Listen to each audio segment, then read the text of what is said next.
السلام علیکم. مجاہد فرساد. آج کا پیغام: مسجد کی اسپیکر والی الماری جو بغیر تالے کے ہے، اسے ایک دن اذان دینے کے لیے مؤذن صاحب نے کھولا اور مشین کا بٹن دبایا. اسپیکر کی مشین تو چلی مگر آواز ہارن تک نہ جاتی تھی. بوڑھے مؤذن صاحب نے مشین اور الماری بند کر کے بغیر اسپیکر کی اذان دی. جب نمازی آئے تو مؤذن صاحب نے ایک نوجوان کو اسپیکر چیک کرنے کو کہا. اس نے دیکھا تو ہارن کی جانب جانے والی تار ایسے کٹی اور چھیلی ہوئی تھی جیسے کسی نے چھری سے کاٹنے کی کوشش کی ہو. ساری مسجد میں یہ بات پھیل گئی کہ جناب کوئی چور مشین چوری کرنے کی غرض سے آیا. اچانک کسی آہٹ سنائی دینے پر وہ کام نامکمل چھوڑ کر بھاگ گیا. اب چور تلاش کرنے کی صدا لگائی گئی. محلے کے فلاں اوباش کی یہ حرکت ہو سکتی ہے. دوسرے نے کہا فلاں چھوکرا بری صحبت میں اٹھتا بیٹھتا ہے، اس کی کارستانی ہو سکتی ہے. تیسرے بابا جی نے کہا فلاں گھر والا لڑکا 2 سال پہلے چوری کے کیس میں پکڑا گیا تھا، مجھے تو اس پر شک ہے. غرض کے جتنے منہ اتنی باتیں. سب اپنی بولی بول کر آہستہ آہستہ بنا کوئی فیصلہ کیے مسجد سے رخصت ہو گئے.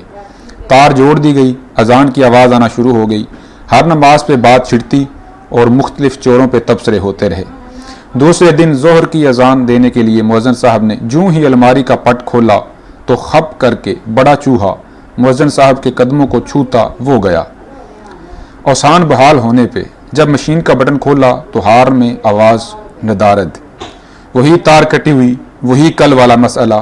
اب جب نمازی تشریف لائے تو مؤذن صاحب نے ساری صورتحال سے آگاہ کیا تو سب خاموش.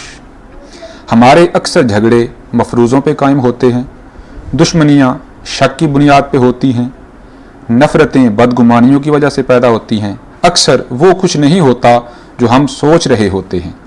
دل پاک کیجئے، سوچ پاک ہو جائے گی اور نفرت کی جگہ الفت جنم لے گی. دریائے سندھ کا سب سے پرانا بیراج کون سا ہے؟ دریائے سندھ کا سب سے پرانا بیراج سکھر بیراج ہے جو صوبہ سندھ میں ہے. پاکستان کا سب سے بڑا صحرا کس صوبے میں ہے؟ پاکستان کا سب سے بڑا صحرا صوبہ سندھ میں ہے جس کا نام تھر ہے. بلوچستان کے کس ضلع میں کاپر زیادہ پایا جاتا ہے؟ ضلع چاغی میں. سانحہ کانپور مسجد کب ہوا تھا؟ سانحہ کانپور مسجد 1913 عیسوی میں ہوا تھا.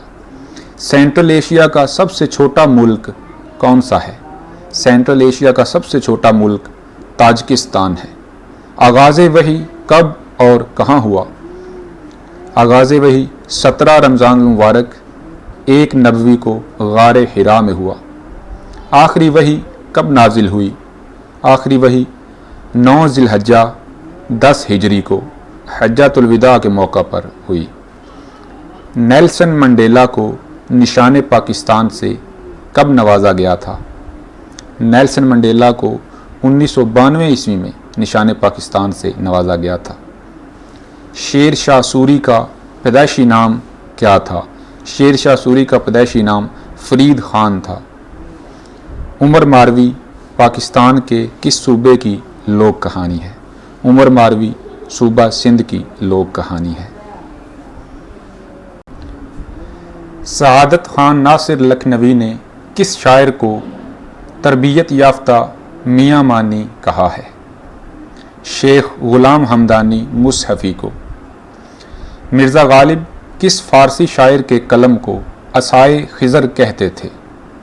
مرزا عبد القادر بیدل کے قلم کو. شاعری کے حوالے سے مولوی میر حسن نے علامہ اقبال کی رہنمائی کیسے کی تھی؟ علامہ اقبال پہلے پنجابی زبان میں شعر کہتے تھے. ان کے استاد محترم شمس العلماء سید میر حسن نے انہیں اردو میں شعر کہنے کی ترغیب دلائی تھی جو علامہ اقبال نے بخوشی قبول کی تھی. سجاد حیدر یلدرم نے کسے اردو کا بانسری بجیا کہا تھا؟ سجاد حیدر یلدرم نے حفیظ جلندری کو اردو کا بانسری بجیا کہا تھا. ہریالی اور غیرت بیگم کس ناول کے کردار ہیں؟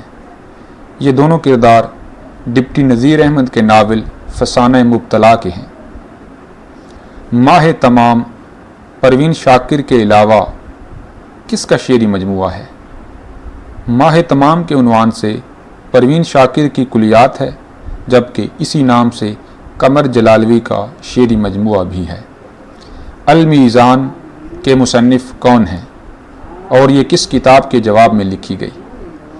المیزان کے مصنف منشی نذیر الحسن فوق ہیں۔ یہ کتاب شبلی کی موازنہ انیس و دبیر کے جواب میں لکھی گئی تھی۔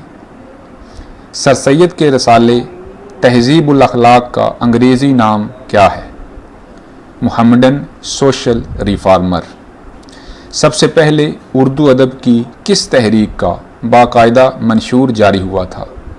ترقی پسند تحریک کا۔